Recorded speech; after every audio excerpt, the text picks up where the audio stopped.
Esse aqui, ó, achei a figurinha. E, a turma aí já? 1, 2, 3.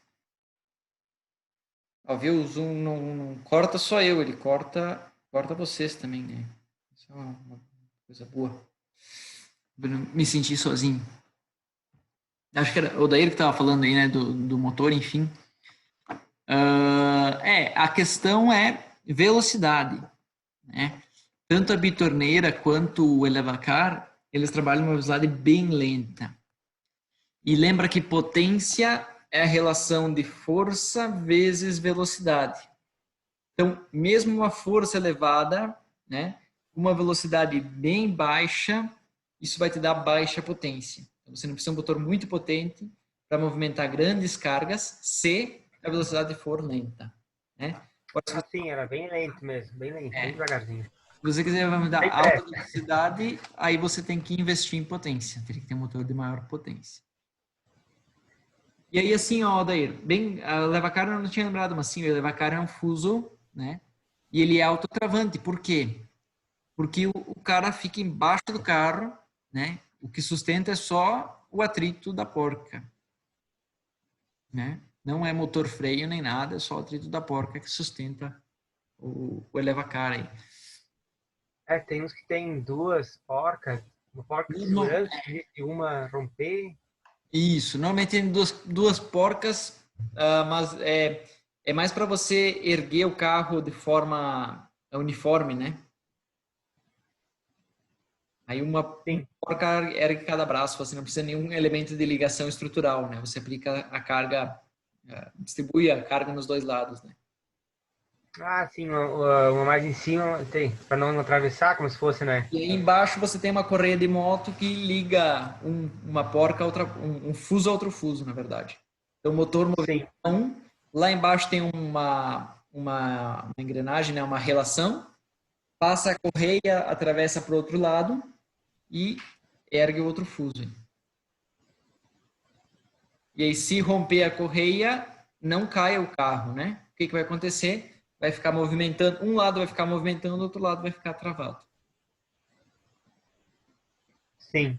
É, faz parte do sistema de segurança o fuso de autotravante, né? Aqui tem um exemplo, pessoal, tá? Aqui, eu sei que vocês gostam de elementos finitos, enfim. Aqui tem outros também, né?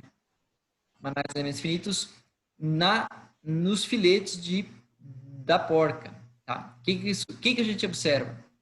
Então, esse alongamento do parafuso e encurtamento da porca, tá? Se tiver em tração ou o contrário, se tiver em compressão, enfim, ele provoca uma pequena diferença no passo. E essa pequena diferença no passo faz com que os primeiros filetes, né, o vermelhão, vermelhão, vai diminuindo. Os primeiros filetes de contato estejam mais carregados. Tá? Mais carregados. Tinha uma outra figurinha aqui que eu vi. Esse aqui mostra, deve ser um artigo também. Né? 34% da carga distribuída no primeiro filete de rosca. Certo? E dali ele vai diminuindo. Lá o sexto filete já está com 7%. O sétimo filete quase não tem carga. Então, por isso que se usa fusos, né? A porca, você dimensiona a porca para que ela tenha 7 filetes, né? A medida cabalística. E mais do que 7 filetes é desperdício de material. Né? A partir do sétimo filete, você não está distribuindo carga na porca. Tá? Mais ou menos esta é a ideia. Então, isso a gente coloca lá no dimensionamento também. Tá? Lá no dimensionamento também. Então, ao invés de se utilizar o NT, tá? Nessa nova concepção, tá? Nessa nova concepção, se utiliza a força igual a 0,38 F, certo? Representando que a primeira rosca absorve 38% da carga, tá? E NT, que seria o número de roscas, igual a 1. Então, essa fórmula ela fica com essa alteraçãozinha. Tá? Então, aqui você vai usar 6 vezes 0,38F e o NT igual a 1.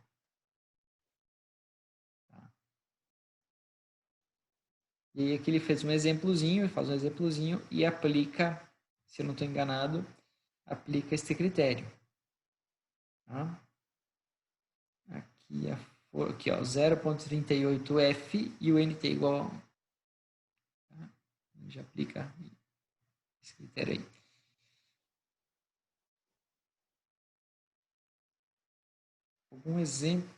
Algum exemplo na prática ou de cálculo, Lucas? É Lucas, né? Quem estava falando aqui no chat? Lincoln, perdão. De cálculo. Bah, me pegou. Não tem aqui, eu acho. Acho que esse aqui é rosca quadrada, né? É rosca quadrada. Tá? O que muda para a rosca trapezoidal? O que muda é só essa fórmula aqui, ó. Essa fórmula aqui. Claro que a rosca trapezoidal é mais resistente, mas a equação a gente não tem na literatura, né? Nessa literatura básica, essa relação do ângulo da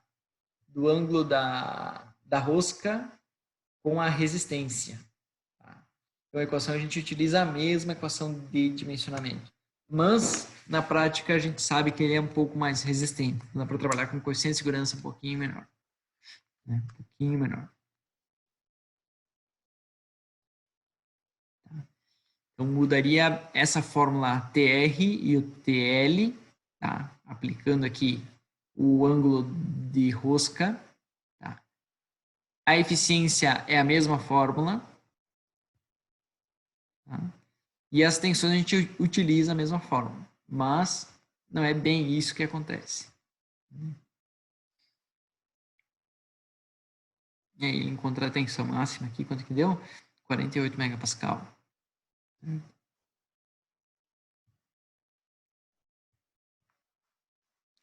Aí a gente tem alguns critérios, tá? Alguns critérios para dimensionamento de fusos.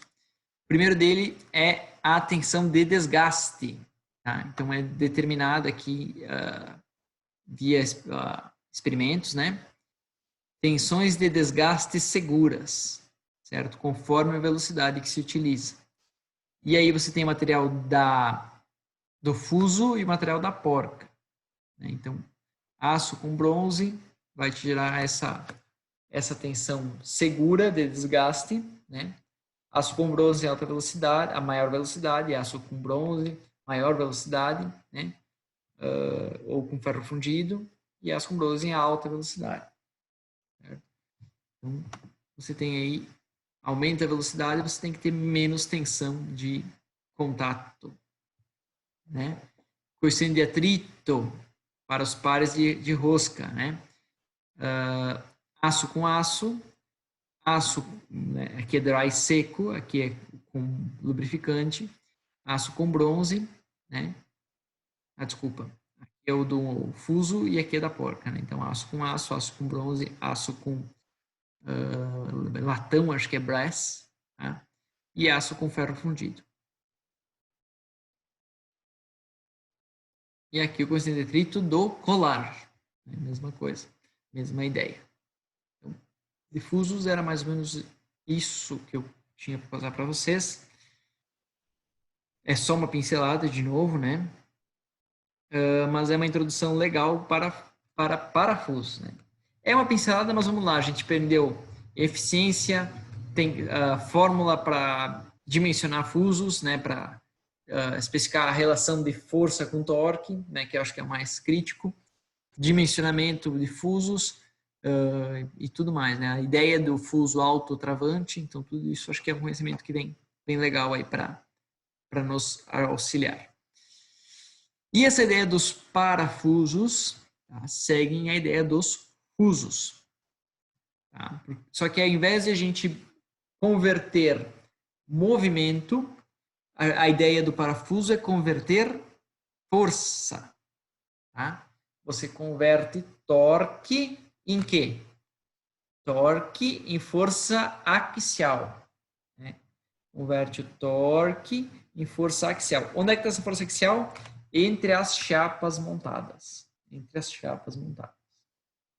Certo? E aí essa força axial você vai utilizar para resistir aos componentes, né, montados em campo. Tá?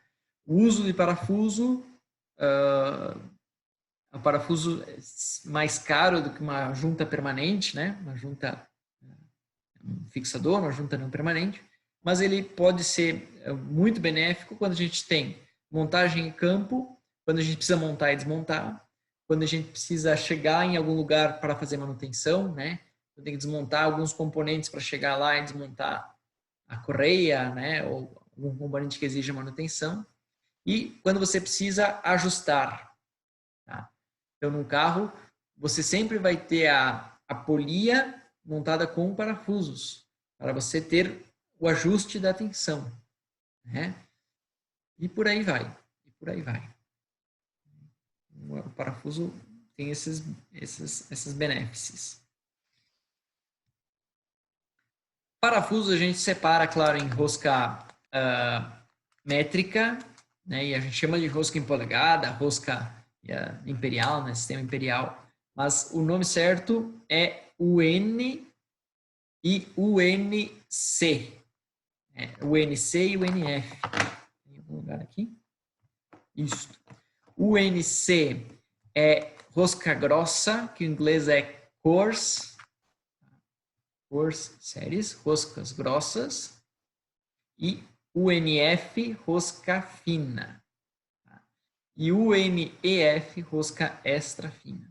Então, tudo isso é a mesma norma, tá? É tudo parafuso de polegada.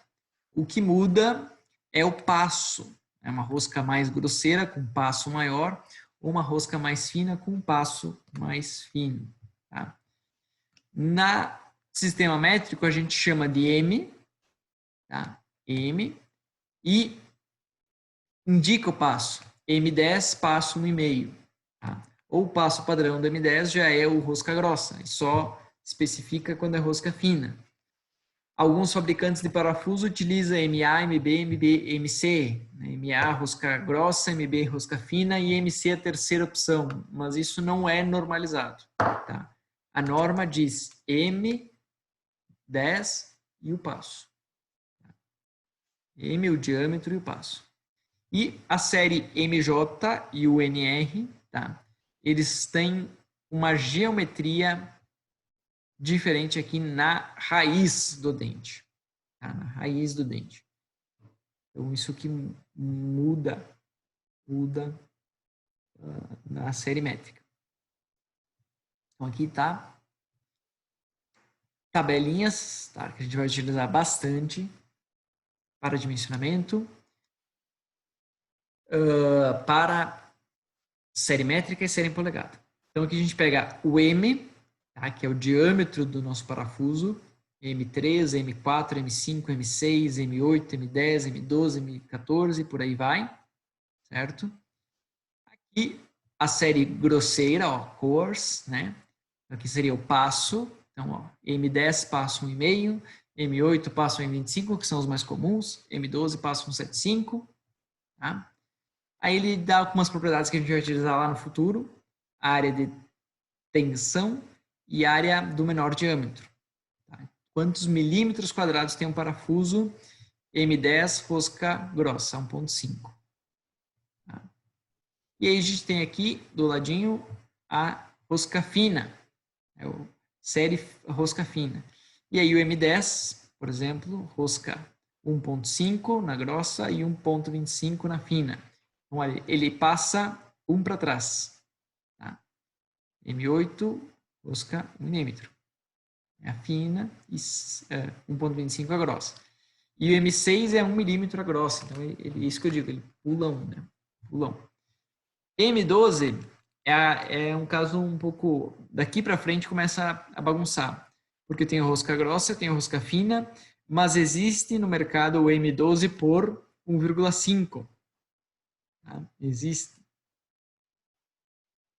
M14 por 1,25 acho que também existe, ou 1,75, não me lembro. Mas existe no mercado um passo intermediário aqui, tá? Que pode bagunçar um pouquinho a tua padronização. Peraí que eu estou com muito zoom aqui. E a mesma tabela, então essa aqui é a tabela 8.1, está bem no início do capítulo do Shigley, por isso que eu disse que pode ser um pouco confuso. E a mesma tabela para série métrica, para a série em polegada. Tá? Então aqui, ó, o NC, que é a série grossa, e o NF, que é a série fina. Só que os americanos nesse ponto são mais espertos, não. Eles são mais preguiçosos. Tá? São mais preguiçosos. Eles não dizem o passo. Eles dizem quantas roscas existem por polegada. Então, inverte a ideia. Então, numa polegada, 25,4 milímetros. Se você tiver 10 roscas, você está com o passo de 2,54 milímetros. Então, essa aqui é a sacada. Se você tiver 20 roscas num passo de 1 polegada, você está com uma rosca, né? Se o teu número lá, threads per inch, for 20, significa que em 1 polegada, 25,4 milímetros, tem 20 roscas, ou seja, o passo é 1,25 e divide a polegada aí. 27, né? 27 milímetros, enfim. Então, ó, eu uso bastante os 3/4 e os 5/8 aqui, tá? Então, o 3/4 é 10 e 16. Rosca grossa, 10 roscas por polegada, ou seja, um passo de 2,4 milímetros. E a rosca fina, 16 roscas por polegada. Tá? E aí você tem aqui, ó, a área de tração, AT, e a área mínima, AE. O que é essa área de tração? A área de tração é a área, tá, de uma barra sem a rosca, com a mesma resistência da barra rosqueada. A área de tensão é a área da barra sem rosca com a mesma resistência da barra rosqueada. Certo? É a área que a gente utiliza para os cálculos de tensão e é um diâmetro médio entre a raiz e o diâmetro primitivo. Tá? Ele é um diâmetro abstrato, não adianta calcular, não tem sentido calcular esse diâmetro AT. Certo? Por que acontece? Na raiz do dente, a gente tem uma concentração de tensão, certo? Mas o teu parafuso, ele resiste mais do que essa... Cadê o parafuso desenhadinho aqui? Né? O teu parafuso, ele tem, por ter essa geometria em rosca, e normalmente a rosca é laminada, certo? Você tem uma concentração de tensão na raiz, mas no modo geral, o teu parafuso é mais resistente do que uma barra de diâmetro menor. Uma barra teria o diâmetro do menor diâmetro. Não sei se ficou claro isso para mim, para vocês, tá? Então, se eu pegar uma barra aqui com menor diâmetro e um parafuso, o parafuso é um pouquinho mais resistente. Quanto mais resistente é o nosso AT, área de tensão. Então, ó, vou pegar o M10 aqui, que é um certo? Então, o M10, se eu pegar pela área do menor diâmetro, eu vou ter uma área de 52,3 milímetros quadrados. Tá? Mas o parafuso M10 resiste ao mesmo que uma barra lisa de mesmo material com uma área de 58 milímetros. Tá claro isso? Então, o parafuso resiste ao mesmo que uma barra lisa de área 58,4 milímetros. Então, isso que a gente vai utilizar lá para os cálculos de parafusos. Como é que eu estou de tempo? 20 minutos. Ixi, vai longe. Mais 20 minutos conversando. Depois a gente faz um intervalinho. Eu estou precisando de uma água já. Professor? Oi. O interessante é que nós temos esforços de tração e de cisalhamento, né? No parafuso? É, Sim. que geralmente, que nem quando ia fazer um cálculo mais ou menos por cima, aqui eu sempre calculava a tração, esqueci do cisalhamento. Ah, sim, tem tração e tem cisalhamento, mas a gente dimensiona para tração. Porque o cisalhamento... Então já não estava tão muito fora, então. Não, por quê? Porque o cisalhamento acontece na hora da montagem. Na hora da aplicação, você aplicou o torque. Tirou a torqueadeira, que o parafuso está ali, a partir desse momento, toda a carga é de tração. Aí, é quem está falando? Eduardo, né? Não conheço. Sim. Eduardo, é. Já estou começando a me ligar nesse mundo virtual.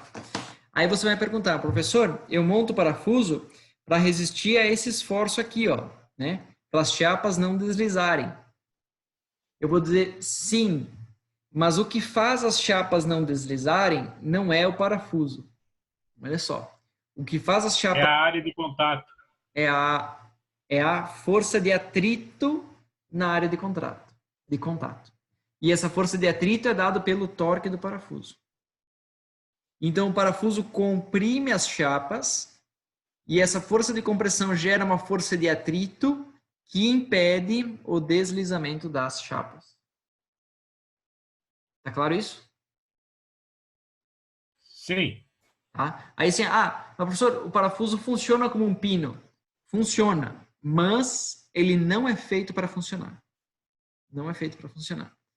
Qualquer fabricante de parafuso não te dá garantia nenhuma sobre a resistência ao cisalhamento do parafuso. Ele dá a garantia da resistência à tração, mas não dá garantia à resistência do cisalhamento. Então, quando a gente for dimensionar o parafuso, né, a gente vai dimensionar para que ele aplique uma força, né, uma pressão nas chapas suficiente para gerar esse atrito. E não vai dimensionar baseado no cisalhamento. Tá claro isso? Sim.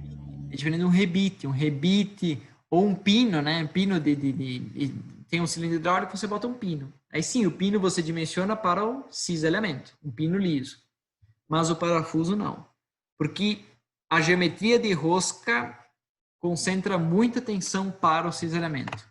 E aí ele não consegue, a fabricante de parafuso não consegue garantir essa resistência. Dá para montar? Dá, mas tu tá sobre tua conta em risco, né? Você como engenheiro não está fazendo um bom papel se usar o parafuso, né, como um elemento cisalhante. Se romper, a culpa é tua, porque a fabricante disse que não era para usar, entendeu? É mais ou menos essa a ideia. Então, funciona? Funciona. Dá para usar? Não, dá para usar. Essa que é a sacada. Bom, mas isso a gente vai, quando começar a calcular, a gente vai calcular essas forças, né? Mas é importante vocês já começarem a se ligar nisso aí. Quem já tem essa dúvida também, que bom, porque é isso que a gente vai tender a aplicar. Mas aqueles de rosca parcial não é utilizado nesses casos. No caso desses elementos, né? Então esse parafuso aqui, por exemplo, tem uma rosca parcial. Claro que ele é pequeno. Deixa eu ver se tem um parafuso com rosca parcial maior aqui. Não, esse aqui. Mesma coisa, tá? Os caras até pode usar se for rosca parcial, tal, mas não é o mais recomendado, né? Não é o mais recomendado. Dá para usar? Dá para usar, mas não é o mais recomendado, tá? Porque não tem segurança quanto esses elementos. Alguém abre o microfone e quer falar? Pode falar.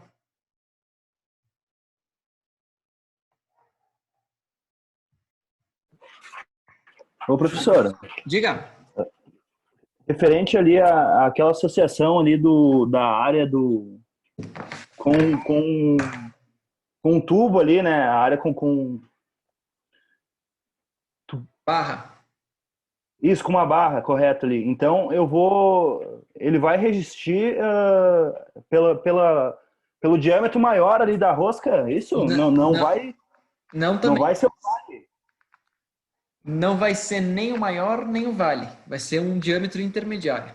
Ah, vai ser entendi. Entendeu? Não, perfeito, agora ficou claro aí. Porque pela lógica seria o vale. Mas o que a gente observa na prática? O vale é uma concentração de tensão, mas ele não compromete tanto assim a resistência do parafuso. Sim, não é. Dá para desconsiderar o. Tu tem um concentrador de tensão, tal, mas existe ele resiste mais do que uma barra lisa no diâmetro de raiz. Perfeito. Ficou Então claro. a gente usa essa sobre-resistência, essa resistência aí cheia do parafuso. Tá? Perfeito. Obrigado.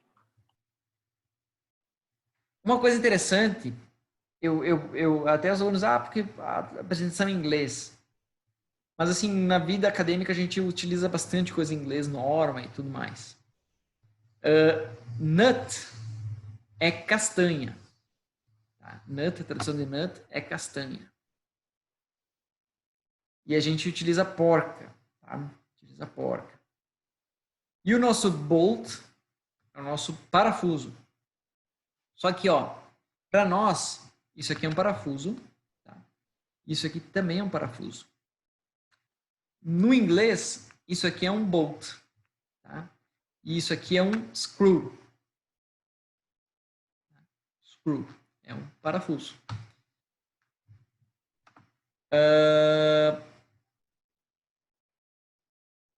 Então, as diferenças ele cita aqui, né? Normalmente, ele é usado num furo, é usado sem porca, né? Com a rosca na peça. Tá? Acessado de cima e tal. Normalmente em tamanhos menores, espaço para Phillips ou fenda, né? Slot seria fenda, Phillips.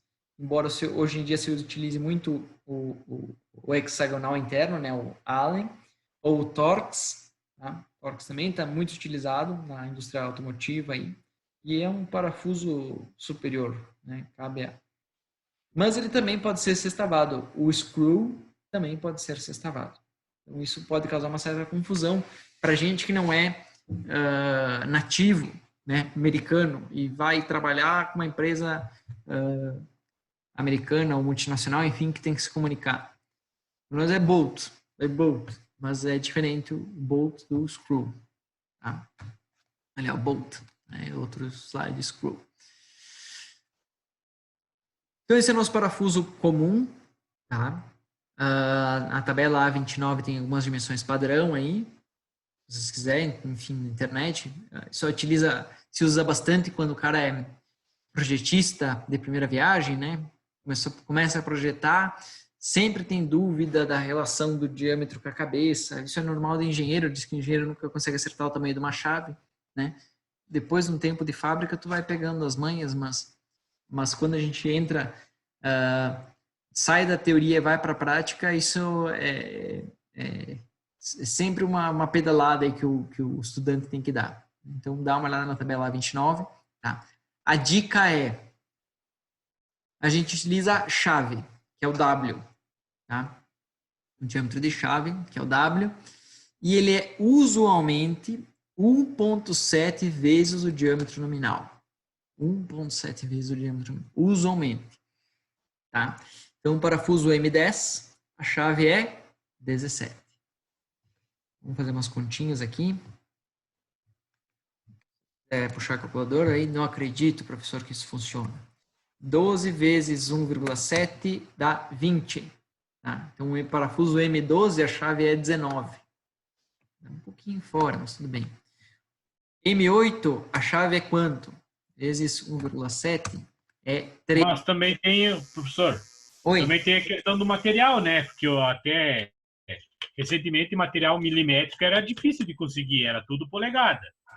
É, Isso que já chegou ao padrão assim por exemplo, não é 17, é 17, mas não é 17, que seria a medida a bitola em polegada que tinha medicamento, porque era fornecedor de material, fornecia sim. material naquela bitola. Na regra, é que isso, eu não sei se é a mesma coisa que eu estou pensando. Isso é uma questão de norma que o fabricante do parafuso tem que seguir, porque a gente usa uma norma de parafuso, né? Então, o parafuso é esse aqui que a gente utiliza. Mas existe uma série de normas que o fabricante de parafuso tem que seguir, né? Para dispor o parafuso ao mercado. Aí essa questão de 1,7 vezes o diâmetro nominal é a base, é a teoria base para a norma. Tá? Então, tanto em polegada também funciona isso aí. Então, se você tem, sei lá, uma rosca em um parafuso 3/4, tá? Parafuso 3/4 que eu utilizo bastante, vou puxar a calculadora aqui para nós visualizar. 3/4 seria 19 milímetros. 3 dividido por 4, 0,75 vezes 25,4, 19,05 milímetros. Vezes 1,7 dá 32. Ó, nada a ver, né? E a chave é 28. Então, isso pode variar um pouquinho.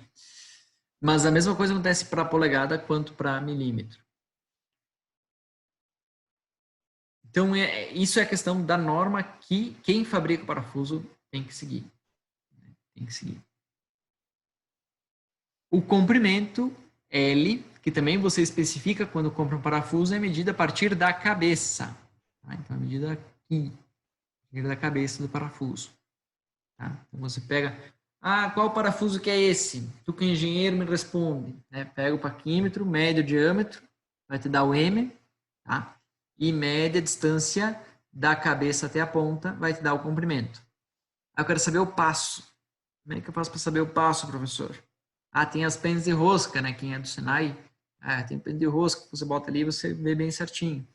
Mas você tá lá, não tem pente rosca. Então você pega o paquímetro, com paciência, você conta 10 filetes e mede a distância entre os 10 filetes. Tá?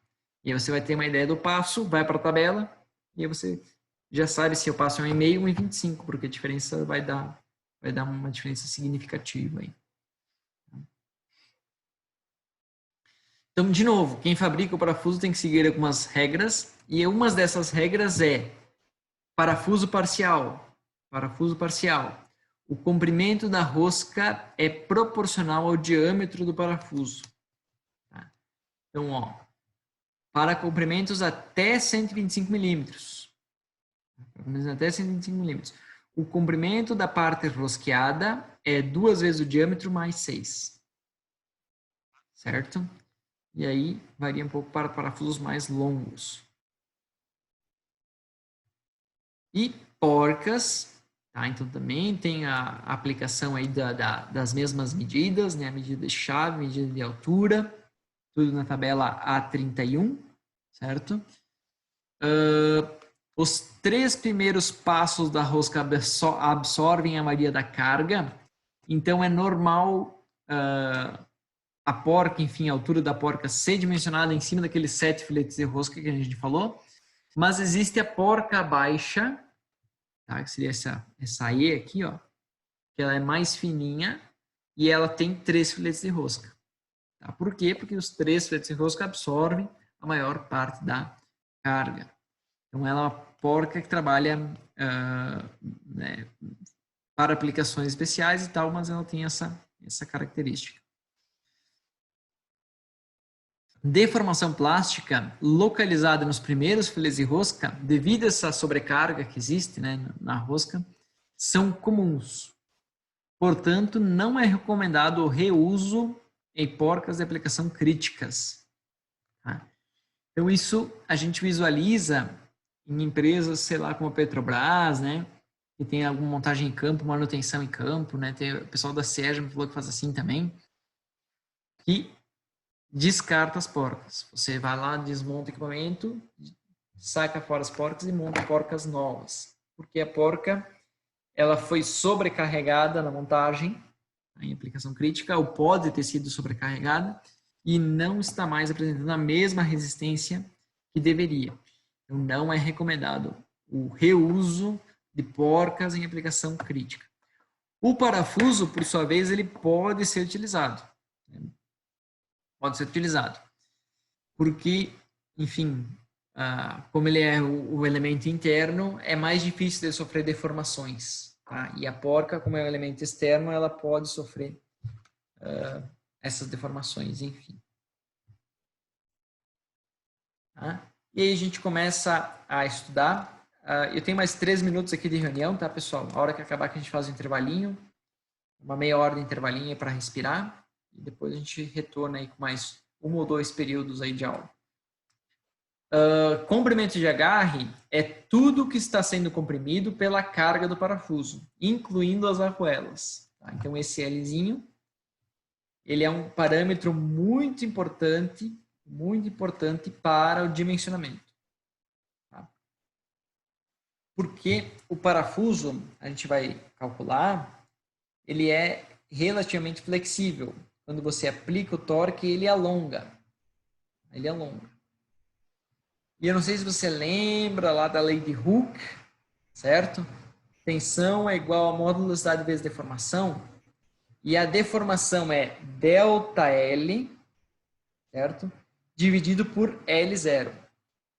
Ou seja, essa propriedade elástica do parafuso vai depender do comprimento inicial. Mas não é o comprimento do parafuso, é o comprimento de agarre. Quando a gente monta o parafuso, é essa porção que vai ser alongada.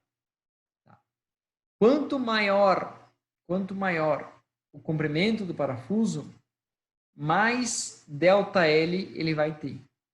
Como deformação. Sei lá, você está deformando 10%, 20% do parafuso. Então, se você tem um parafuso de comprimento de 100 milímetros, você está deformando esse percentual. Lá, 100 milímetros, 10% daria 10 milímetros, é uma deformação considerável. Não sei se chega a isso um parafuso. Mas, enfim, 5 milímetros, uma deformação de 5%, tá tranquilo. Né? Clica ali, pam, clica a deformação. Então, esse comprimento ele é crítico lá para o dimensionamento de parafuso.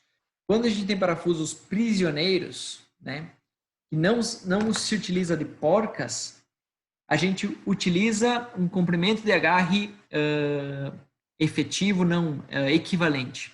Tá? Comprimento de agarre equivalente. E ele vai depender das espessuras, tá? Do que está sendo montado e do componente que tem a rosca. Certo? Aqui, ó, o L é a altura H, tá? Isso aqui é o que está sendo montado.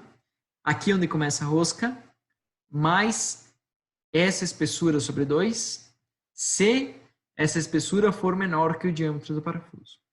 Se essa espessura for maior que o diâmetro do parafuso, é a altura vezes o diâmetro do parafuso sobre 2. Também não adianta ter um parafuso prisioneiro muito comprido, porque os primeiros filetes vão absorver a tensão, né?